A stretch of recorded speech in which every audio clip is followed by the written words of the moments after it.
કેમ છો મારા ભાઈઓ? તો તમારો ભાઈ આવ્યો છે નવો વિડીયો લઈને. તો અત્યારે છે આપણે ગામડે, તો કે આપણે ગામડે તો બ્લોગ બનાવ્યા છે તો તમને ખબર જ હશે, કારણ કે અહીંયા એવું મસ્ત ને એવું છે અને સિટીમાં થોડુંક આપણું એમ મજા નથી આવતી, એટલે તો હમણાં છે આપણે ગામડે અને બહાર થયેલું છે બસ વરસાદનું વાતાવરણ. અને જોઈએ અભી કદાચ ભીખાપુરામાં રેલી નીકળશે, કારણ કે આજે 9 ઓગસ્ટ છે તો વિશ્વ આદિવાસી દિવસ છે, એટલે રેલી નીકળશે એવું લાગે છે. જોઈએ આપણે શું થાય છે શું નહીં, પછી જઈએ આપણે એ બાજુ. હમણાં તો આપણે નયા પણ નથી, ખાલી ફ્રેશ થયા છે, પછી જોઈએ શું થાય શું નહીં. તો મળે તમને આગળ, બન્યા રહેજો. અને વિડીયો સારો લાગે તો લાઈક કરી દેજો, કમેન્ટ કરી દેજો અને શેર કરી દેજો. જે કે આપણે દેખો અડદમાં આવ્યા હતા નહીં થઈ ગયા છે, જે કે બહાર નીકળી ગયા છે અને આગળ બાટો બી નીકળી ગયું છે. તો પછી થઈ જઈએ આપણે, તમને પણ બતાવીએ અને મળીએ તમને આગળ. તો આવી રહ્યા અડદ અને એ બાજુ છે બાટો.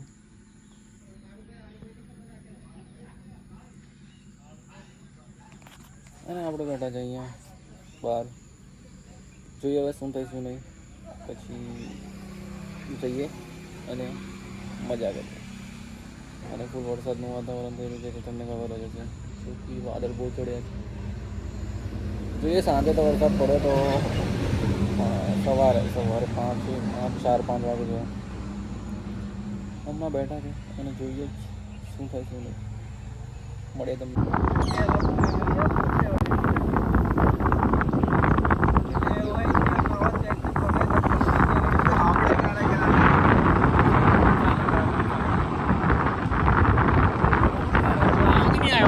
આટલું કરી દે એમ.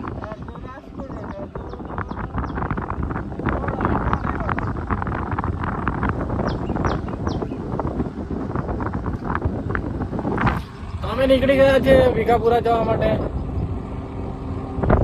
આ સહેલો કહેતો હતો, સહેલા તું લાઈક કરે કે નહીં લા વિડીયો વાળો?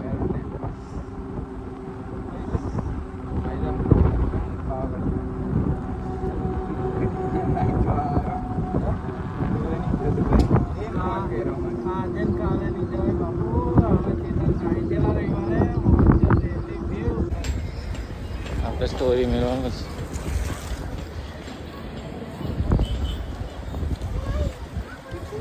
રાતલાને મોકલું કે પછી આવ્યા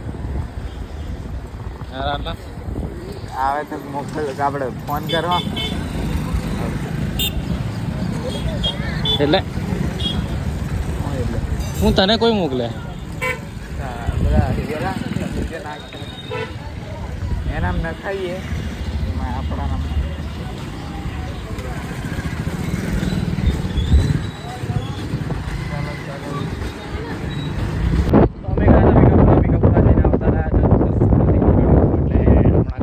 પાછા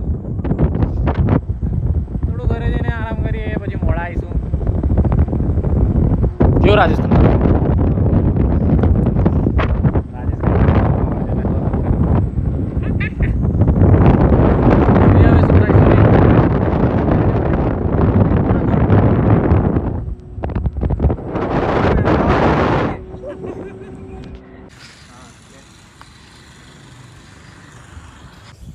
તો અમે આવી ગયા છે સુકી ડેમ, જો કે ફરવા માટે આવી ગયા છે.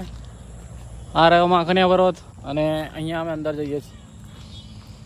કંઈક લોકેશન સારી છે. ઓલા માજી કેક કપાઈ જતી હતી. અમારા સહેલો કહે છે કે લોકેશન સારી છે તો ફોટો પાડવા જઈએ છીએ. અને અહીંયા કંઈક આવી લોકેશન છે એટલે અમે ફોટો પાડવા જઈએ છીએ, કારણ કે ભીખાપુરામાં હજુ કશું થયું નથી અને 9 ઓગસ્ટની તૈયારી થઈ નથી. એટલે જોઈએ હવે પછી જઈએ કે ના જઈએ કંઈ ખબર નથી પડતી. હવે અહીંયાથી થોડું ફોટા પાડીને પછી મળીએ.